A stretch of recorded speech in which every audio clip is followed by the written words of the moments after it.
Hello friends. Hello प्यारे बच्चों, कैसे आप सभी। उम्मीद करते हैं प्यारे बच्चों आप सभी बहुत बेहतर होंगे। जैसा कि मैं आप लोग के लिए लगातार क्लास लेकर के आ रहा हूं, आज भी मैं आप लोग के लिए बहुत बेहतर क्लास लेकर के आया हूं प्यारे बच्चों। और ये जो क्लास होगा वो सारे स्टूडेंट के लिए होगा, कोई भी देख सकता है प्यारे बच्चों, क्योंकि ये जो क्लास होने वाला है वो आपका ग्रामर सेक्शन का है। और ग्रामर जो है सारे बच्चों के लिए इंपॉर्टेंट होते हैं, वो जूनियर के बच्चे हो या सीनियर के हो। सो मेरे प्यारे बच्चों, इस क्लास को कोई भी मिस ना करेंगे। और मेरे प्यारे बच्चों, आप ज्यादा हो सके तो इस क्लास को शेयर करें, लाइक करें, सब्सक्राइब करें। और आपके लिए मैं आज जो क्लास लेकर के आऊं वो काफी इंपोर्टेंट है। जैसा कि आप जानते हैं कि ग्रामर का मोस्ट इंपोर्टेंट पार्ट कहा जाने वाला, most important topic, most important chapter, वो आपका प्यारे बच्चों क्या कहलाता है? टेंस कहलाता है। प्यारे बच्चों देख सकते हैं कि आप सभी के लिए जो है यहाँ पे मैं एक क्लास लेकर के आया हूं जो लिखा हुआ है टेंस। ये टेंस का प्यारे बच्चों पहला क्लास है, लेकिन मैं आप लोग के लिए टेंस का पूरा कंप्लीट क्लास कराने वाला हूं। सो प्यारे बच्चों, जिसको भी टेंस सीखना है, टेंस में एकदम बिल्कुल बेसिक से सिखाऊंगा, कमजोर से कमजोर बच्चे भी इसको आसानी से समझेंगे आज मेरे द्वारा। सो मेरे प्यारे बच्चों, आप सभी अंत तक बने रहे। जितना ज्यादा से ज्यादा हो सके आप अपने फ्रेंड्स, रिलेटिव, दोस्तों, यारों को शेयर करें और हमसे जुड़े। चलिए प्यारे बच्चों, मेरे फ्रेंड्स, तो आज मैं आपको क्लास स्टार्ट करता हूं जिसका नाम है टेंस। जैसा कि आप सभी जानते हैं कि टेंस जो है ग्रामर का मोस्ट इंपोर्टेंट पार्ट है। इसके बिना आप ना तो वॉइस सीख सकते हैं, ना नरेशन सीख सकते हैं। बहुत सारा कुछ जो है इस पे डिपेंड करता है। और जितने भी कम्पिटिटिव एग्जाम होते हैं, जो भी एग्जाम होते हैं, सारे में यहां से तो क्वेश्चन आता ही है। तो आप लोग इसको बिल्कुल भी स्किप ना करेंगे, बिल्कुल भी मिस ना करेंगे। बिल्कुल एकदम शांति बना के इस क्लास को आप जो है देखें। चलिए प्यारे बच्चों, तो मैं आपका क्लास स्टार्ट करता हूं। क्लास का नाम है, आज आपका जो टॉपिक है वो है आपका क्या है प्यारे बच्चों? टेंस है ना। तो सबसे पहले टेंस समझ लेते हैं कि एक्चुअली में ये टेंस होता क्या है। टेंस क्या है? तो प्यारे बच्चों, ये टेंस जो है आपके क्रिया को समय को बताता है। क्रिया किस समय में हुआ है उसी को टेंस कहा जाता है। मतलब हमने तो काम किया, लेकिन काम करने का टाइम क्या था? क्या काम हमने प्रेजेंट में किया, क्या हमने काम पास्ट में किया, या आने वाला टाइम में करना है? तो मेरे प्यारे बच्चों, टेंस तीन प्रकार के होते हैं। टेंस आपने समझ लिया कि टेंस होता क्या है। तो ये क्या बताता है? Time of the work. Time of the work, क्रिया के समय को जो बताता है वो क्या है प्यारे बच्चों? वो टेंस है। तो मैं आपको बताने वाला हूं कि तीन प्रकार के टेंस होते हैं। यानी टेंस जो क्रिया के जो काम होते हैं वो तीन समय में होते हैं। वो आपका हो गया past tense, present tense and future tense. क्या है प्यारे बच्चों? पास्ट, प्रेजेंट एंड ये रहा आपका प्यारे बच्चों फ्यूचर। ये आपको टेंस को हमने कितने पार्ट में बांट दिया प्यारे बच्चों? तीन पार्ट में बांट दिया। कौन कौन? Past, present, future. अब सर ये पास्ट, प्रेजेंट, फ्यूचर क्या होता है? तो प्यारे बच्चों यहां से समझे। पास्ट मतलब जो समय बीत गया हो, जो समय बीत गया हो वो आपका पास्ट कहलाता है। जो समय बीत गया हो, बीते हुए समय को जो है क्या कहते हैं? जो समय बीत गया वो आपका क्या कहलाता है? वो पास्ट कहलाता है। और प्रेजेंट क्या होता है? जो वर्तमान में चल रहा है। जैसे मैं अभी आप लोग को पढ़ा रहा हूं, ये भी वर्तमान है। और जैसे मैंने कई सारे वीडियोस अपलोड कर दिए हैं, या मैंने कई सारे क्लास कर दिया है, ये आपका पास्ट है क्योंकि वो हो चुका है। और जो समय बीत गया वो पास्ट कहलाता है, और जो चल रहा है वो प्रेजेंट कहलाता है। ये जो चल रहा है प्यारे बच्चों, ये आपका क्या कहलाएगा? प्रेजेंट कहलाएगा। और जो काम आने वाले समय में होने वाला है, आने वाले जो टाइम का बोध कराता है ना, the word that is present represent the future time is called future tense. तो जो फ्यूचर टाइम को रिप्रेजेंट कर रहा है, जो काम आने वाला समय में होने वाला है, वो आपका क्या कहलाता है प्यारे बच्चों? वो आपका फ्यूचर टेंस कहलाता है। क्या कहलाता है? फ्यूचर टेंस कहलाता है। इसको हिंदी में कहते हैं भविष्य, भविष्य काल। ये आपका हो गया भविष्य काल, यानी आने वाला समय में, आने वाला समय में होने वाला काम वो किस में चला जाएगा, भविष्य काल में समझ में आ जाएगा।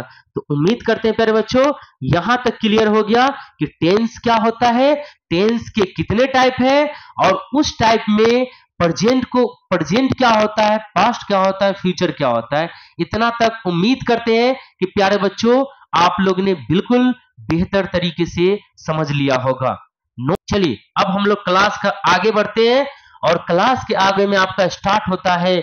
सबसे पहला जो हम लोग पढ़ने वाले हैं यहाँ पे, वो हम लोग प्रेजेंट के बारे में पढ़ने वाले हैं, क्योंकि जो चल रहा है उसके बारे में पहले पढ़ेंगे, जो बीत गया उसके बारे में बाद में पढ़ेंगे, और आने वाले के बारे में तो और बाद में पढ़ेंगे।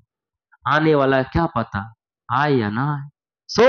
मेरे प्यारे बच्चों जो चल रहा है उसको हम लोग पहले पढ़ेंगे। तो टेंस का सबसे पहला हम लोग पार्ट पढ़ने वाला है। टेंस का जो फर्स्ट पार्ट है वो आपका आता है प्रेजेंट टेंस। प्रेजेंट टेंस, तो प्यारे बच्चों प्रेजेंट टेंस को भी 4 पार्ट में बांटे गए हैं। तो वो चारों पार्ट के बारे में हम नहीं बोलेंगे, हम जो है अभी आप लोग को जो है बस एक के बारे में बताने वाले हैं और फुल कॉन्सेप्ट देंगे प्यारे बच्चों। यहाँ पे आपको जो है पूरा कॉन्सेप्ट मिलने वाला है। देखिए तो प्रेजेंट टेंस तो पहले हम मेंशन कर दिए हैं, बता दिए हैं कि प्रेजेंट टेंस मतलब जो काम चल रहा है। जैसे मैं पढ़ा रहा हूं, आप लोग पढ़ रहे हैं, ये काम अभी हो रहा है, दैट मीन्स प्रेजेंट। चलिए तो प्रेजेंट टेंस को समझते हैं। सबसे पहले सर प्रेजेंट टेंस की पहचान क्या है, हम किसी वाक्य से कैसे पहचानेंगे कि वो प्रेजेंट टेंस में है, उसको आइडेंटिफाई कैसे करेंगे। तो आइए प्यारे बच्चों समझते हैं कि प्रेजेंट टेंस का जो सबसे पहला पार्ट है वो क्या कहलाता है, सिंपल प्रेजेंट टेंस। क्या कहलाता है, simple present tense. Simple present tense, ठीक है प्यारे बच्चों। तो आप देख रहे हैं जो सबसे पहला पार्ट है वो क्या है, सिंपल प्रेजेंट टेंस।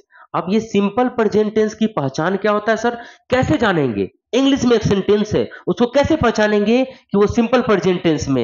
हिंदी में हमने एक वाक्य लिख दिया, कैसे बताएंगे कि सर ये कौन से टेंस में है और उस टेंस के कौन से पार्ट में आता है। तो आइए हम आपको बताते हैं सिंपल प्रेजेंट टेंस की पहचान क्या है, वो हिंदी में हो या इंग्लिश में हो, दोनों में मैं अभी क्लियर कराने वाला हूं प्यारे बच्चों।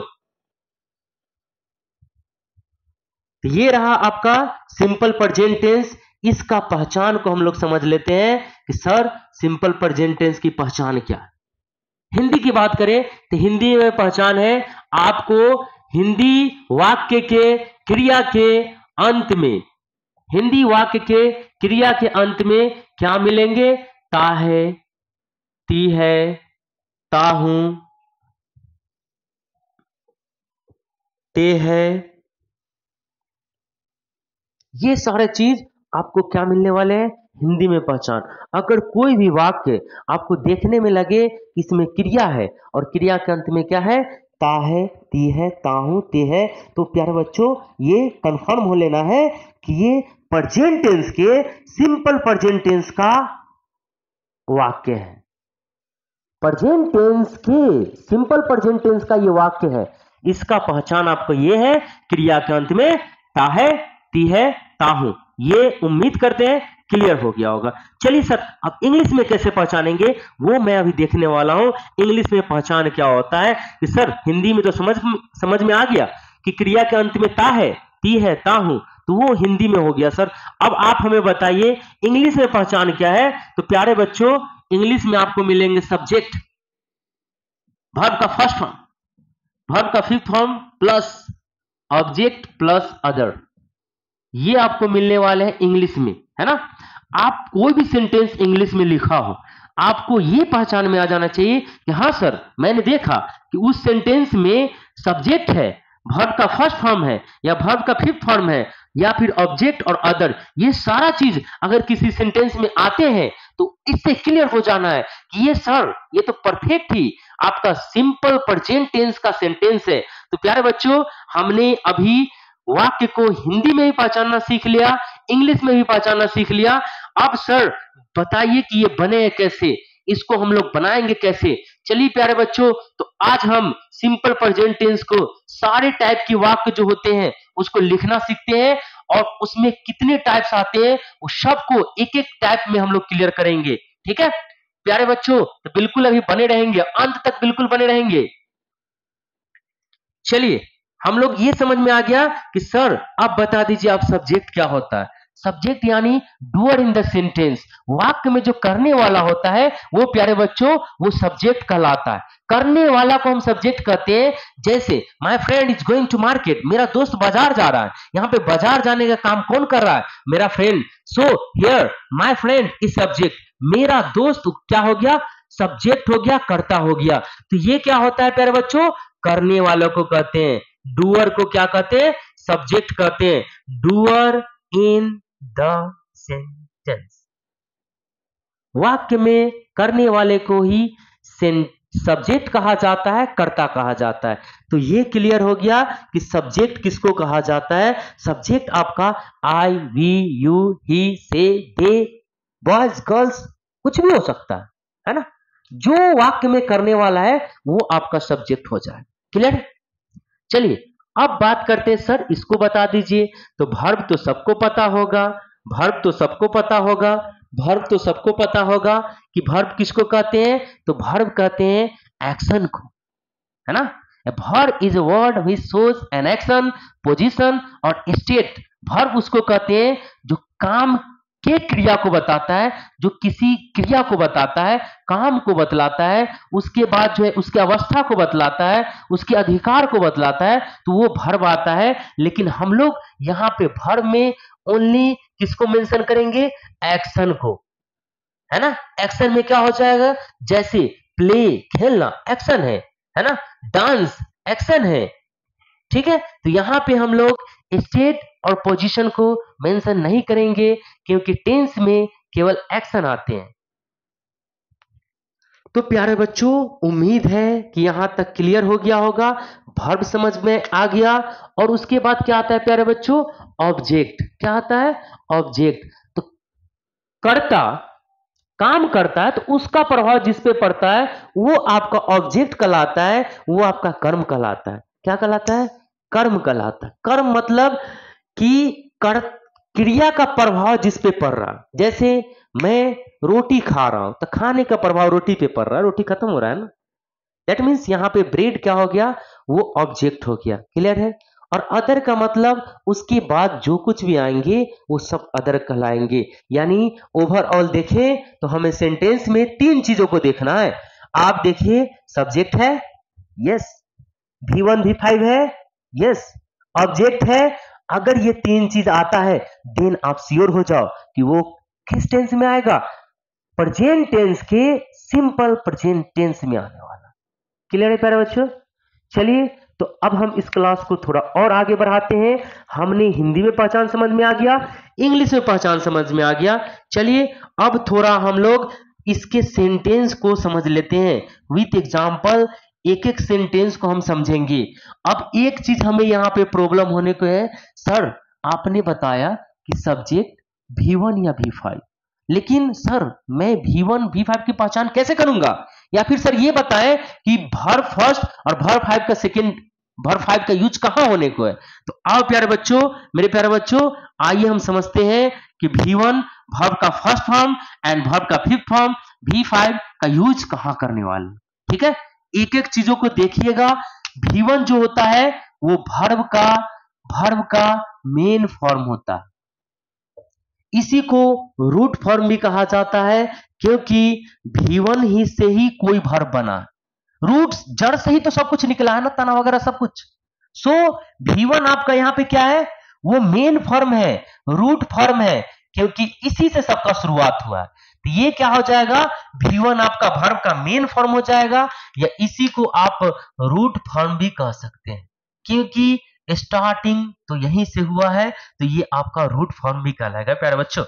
ठीक है, तो आगे हम देखते हैं कि सर आप बताइए V1 का यूज कहां करेंगे। तो V1 प्यारे बच्चों ये प्लुरल होता है। बिल्कुल एकदम आसान कॉन्सेप्ट देने वाला हूं। V1 क्या होता है? प्लुरल होता है। और ग्रामर में नियम कहता है कि अगर वर्ब प्लुरल होते हैं तो उसके साथ सब्जेक्ट भी प्लुरल आएगा। सब्जेक्ट प्लूरल तो उसके साथ वर्ब भी प्लूरल आएगा, सब्जेक्ट सिंगुलर तो उसके साथ वर्ब भी सिंगुलर आने वाला है। तो यहाँ पे V1 क्या हुआ, प्लूरल हुआ। तो प्लूरल को क्या चाहिए, प्लूरल सब्जेक्ट चाहिए। क्या चाहिए, प्लूरल सब्जेक्ट चाहिए, है ना प्यारे बच्चों। V1 जब प्लूरल हुआ तो इसको क्या चाहिए, प्लूरल सब्जेक्ट चाहिए। तो सर आप बताइए कि प्लूरल सब्जेक्ट कौन कौन सा है। तो प्यारे बच्चों ये आपको भी पता होगा कि दे मतलब होता है वे लोग, तो ये प्लूरल हो गया। वी यानी हम लोग, ये प्लूरल हो गया। बॉयज यानी लड़का लोग, वे प्लूरल हो गया। प्लूरल जिससे बहुत का बोध हो, अनेक का बोध हो, वो प्लूरल होता है। ये सभी क्या है, प्लूरल है। और इसमें वर्ब का फर्स्ट फॉर्म लगेगा। अब क्लियर हो गए हैं कि हम V1 का यूज कहां करेंगे। तो मेरे प्यारे बच्चों आप प्लूरल सब्जेक्ट के साथ V1 का प्रयोग करेंगे, क्योंकि V1 वर्ब का फर्स्ट फॉर्म प्लूरल होता है। क्लियर है। इसमें एक एक्सेप्शन भी है, इसका एक अपवाद भी है। एक्सेप्शन में आपका आई हो जाएगा, है ना, क्योंकि आई मतलब मैं मतलब एक आदमी, लेकिन इसमें वर्ब का फर्स्ट फॉर्म लगता है। याद सावधान, है ना, ये सिंगुलर होता है, फिर भी यहाँ पे क्या लगता है, वर्ब का फर्स्ट फॉर्म। तो यहाँ पे प्यारे बच्चों ध्यान देने वाली बात है कि एक्सेप्शन में कौन हो गया, आई मतलब मैं मतलब एक आदमी सिंगुलर, फिर भी इसके साथ क्या लगने को है, वर्ब सब्जेक्ट वर्ब प्लूरल लगने वाला है V1। क्लियर है। चलिए अब हम एग्जाम्पल समझते हैं, है ना। एग्जाम्पल में हो जाए प्यारे बच्चों, दे रन, वे लोग दौड़ते हैं। The boys go to school, the boys go to school, है ना। माय फ्रेंड्स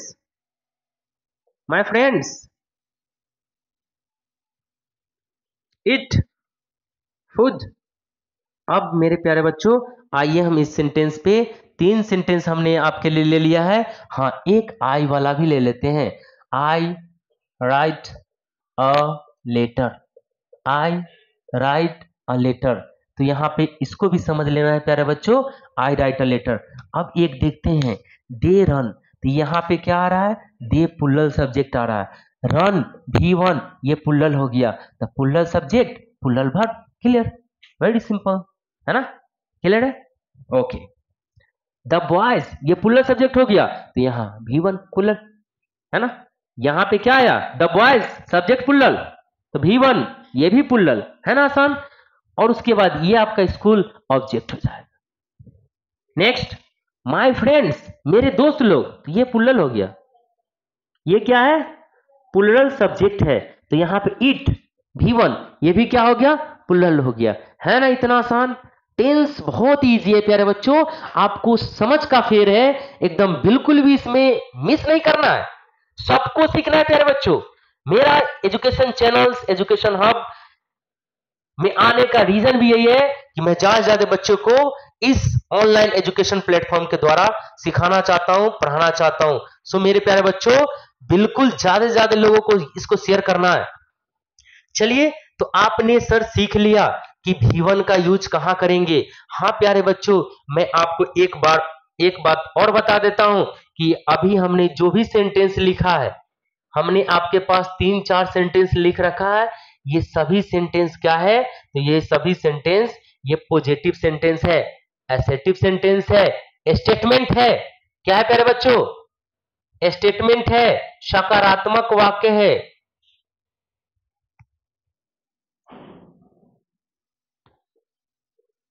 है ना। ये सभी क्या है, स्टेटमेंट है। अब यहां पे थोड़ा आई के बारे में भी समझ लेते हैं। तो आई क्या होता है प्यारे बच्चों, ये आई मतलब मैं होता है, और ये क्या है, सिंगुलर सब्जेक्ट है। क्या है, सिंगुलर सब्जेक्ट है ना।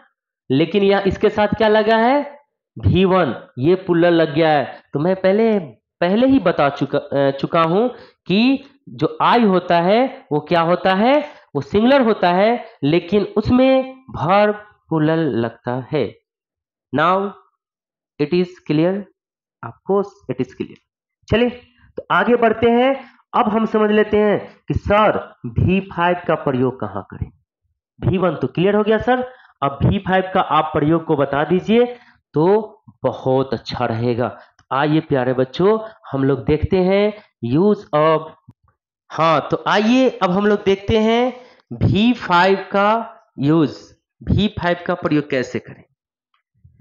तो यहाँ पे देख रहे हैं प्यारे बच्चों, ये आपका हो गया वर्ब का फिफ्थ फॉर्म।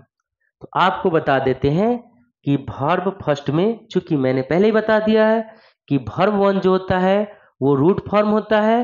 वो क्या होता है प्यारे बच्चों, वो main form of the verb होता है, वर्ब का मेन रूप होता है।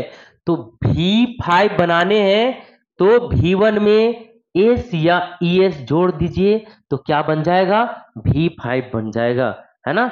जैसे यहां पे हो गया प्लेज, प्ले, ये क्या हुआ, V1 क्या हुआ, लेकिन इसी V1 में हम क्या जोड़ देते हैं, एस जोड़ देते हैं, तो ये क्या बन गया, V5।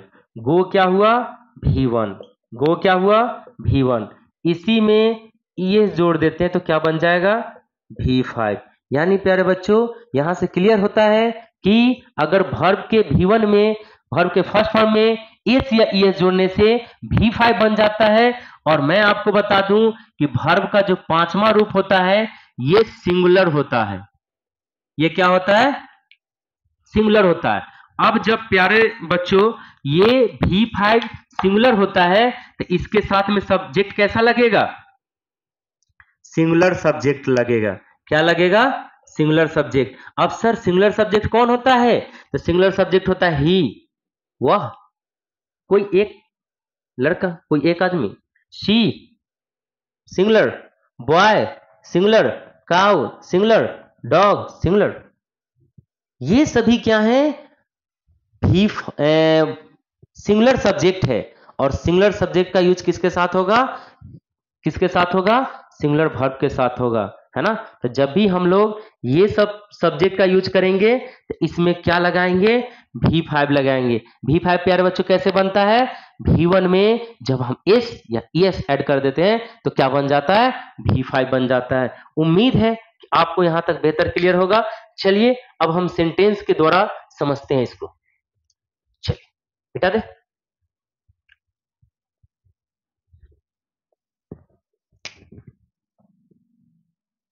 द बॉय सिंगुलर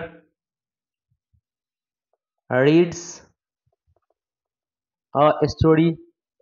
यहां पे देखिए बॉय सिंगुलर, रीड्स सिंगुलर, क्योंकि देखिए रीड होता है V1, एस लगा हुआ है तो ये V5 हो गया, इससे क्लियर है singular.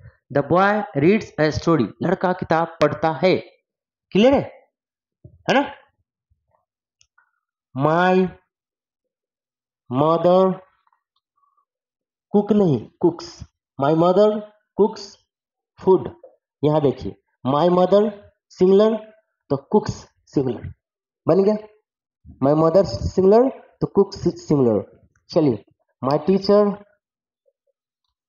My teacher teach, my teacher teach English, मेरे शिक्षक इंग्लिश पढ़ाते हैं, माई टीचर टीच इंग्लिश।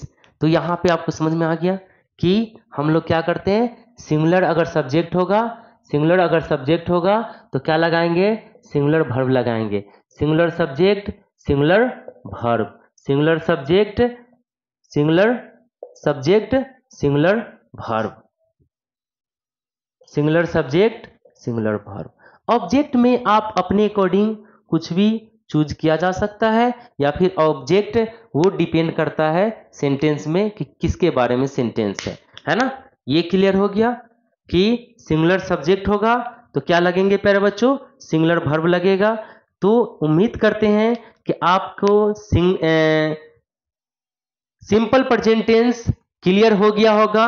लेकिन अभी मैं इसका नेगेटिव और इंट्रोगेटिव बताने वाला हूं, ठीक है प्यारे बच्चों। वीडियो लंबा होगा लेकिन आज पूरा नॉलेज देकर जाऊंगा, बिल्कुल भी अंत तक बना रहना है।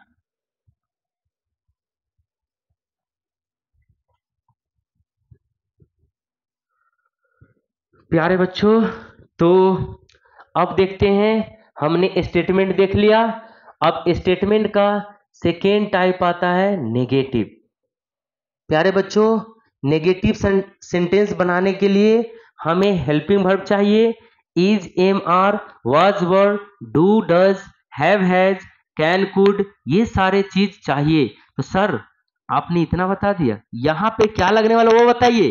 तो आपको बता दूं कि नेगेटिव और इंट्रोगेटिव सेंटेंस में सिंपल प्रेजेंट टेंस में डू और डज का यूज करना है, डू और डज का। सर बहुत कंफ्यूजन करते हैं आप, एक बताइए ना, एक प्यारे बच्चों होता ही नहीं है तो मैं कैसे बता दूं, है ना। डू और डज का प्रयोग होता है। अब सर डू कहाँ लगेगा, डज कहाँ लगेगा, है ना। तो मैं आपको बता दूं, देखिए थोड़ा ध्यान से, ये डू आपका V1 है। मैंने पहले ही ऑलरेडी बता दिया है कि वर्ब का फर्स्ट फॉर्म प्लूरल कहलाता है। डज में ईएस लगा हुआ है, देखिए डू है, डज है, DOES, तो डू के साथ ईएस लगा हुआ है, तो ये आपका V5 का काम करेगा, यानी ये आपका क्या हो जाएगा, सिंगुलर हो जाएगा, है ना। क्लियर है।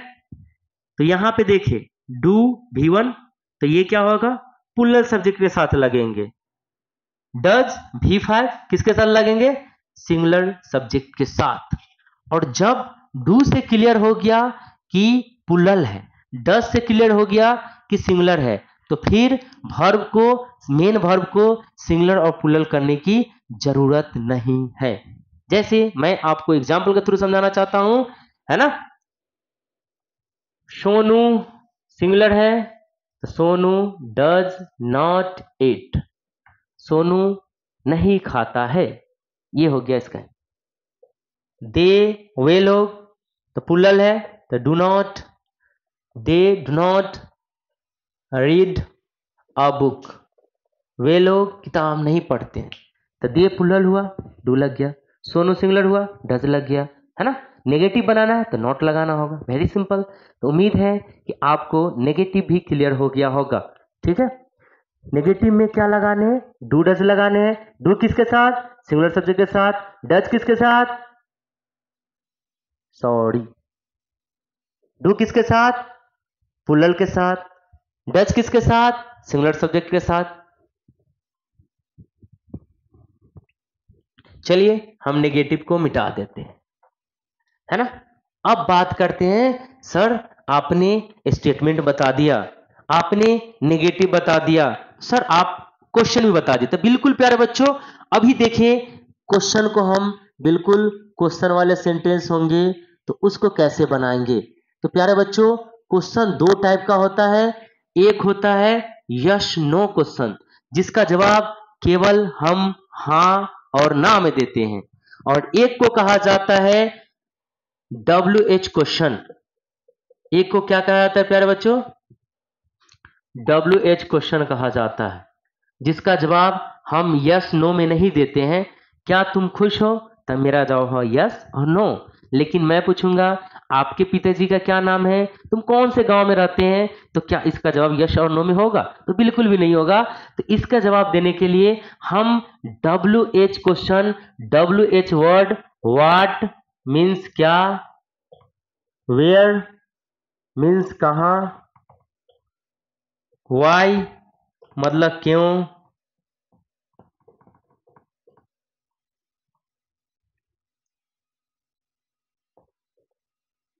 हु कौन,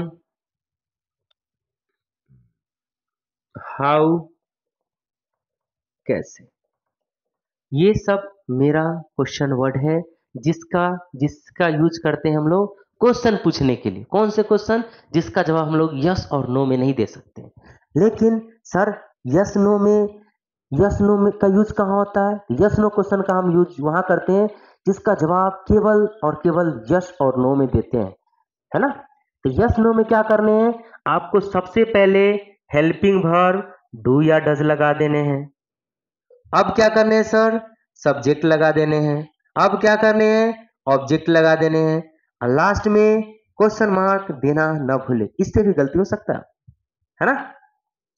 does, does father go to office, क्या पिताजी ऑफिस जाते हैं, तो देखिए मेरा जवाब होगा यस और नो। तो हमने किससे स्टार्ट किया, डज से। डज क्यों लिखे, फादर, फादर तो सिंगुलर होता है ना, पापा तो एक ही होता है ना। तो फादर सिंगुलर था, इसीलिए क्या आ गया प्यारे बच्चों, डज आ गया, है ना। यहीं पे अगर प्लूरल होता तो हम क्या लगा देते, डू, वी, डांस, क्या हम लोग नाचते हैं, तो मेरा जवाब होगा यस और नो, है ना। तो ये भी क्लियर हो गया। चलिए अब सर WH क्वेश्चन के बारे में बताइए। तो WH क्वेश्चन बनाने के लिए सबसे पहले हम लोग WH जो वर्ड आते हैं, WH वर्ड को सबसे पहले लिख देंगे। जो भी WH वर्ड आते हैं उसको पहले लिख देंगे, उसके बाद डू या डज लिखेंगे, उसके बाद सब्जेक्ट लिखेंगे, उसके बाद है ना आपका ऑब्जेक्ट अदर आ जाएगा, है ना। वेयर डू यू लिव, तुम कहाँ रहते हो, वेयर डू यू लिव। तो ये यू है, यू पुल्लल, तो सब डू क्या आ गया, पुल्लल आ गया। Why does your sister weep, आपकी बहन क्यों रोती है। तो योर सिस्टर सिंगुलर है, योर सिस्टर सिंगुलर है, तो इसीलिए क्या लगा, इसीलिए क्या लगा, तो डज लगा, इसीलिए क्या लगा, तो डज लगा। देख सकते हैं प्यारे बच्चों, why does your sister weep, है ना। इस तरह से आपका ओवरऑल सिंपल प्रेजेंट टेंस पूरा का पूरा कंप्लीट होता है। तो मेरे प्यारे बच्चों उम्मीद करते हैं कि आज आपको इस क्लास से बहुत कुछ सीखने को मिला होगा। मेरे प्यारे बच्चों मैं आप लोग से, आप सभी से एक ही चीज मांगने वाला हूं, वो है प्यारे बच्चों आप जितना ज्यादा से ज्यादा हो सके शेयर करें, लाइक करें, कमेंट करें। मैं आपके साथ ऐसे ही बना रहूंगा, हर दिन आपके लिए बेहतर से बेहतर क्लास लेकर के आऊंगा। All the best, thank you.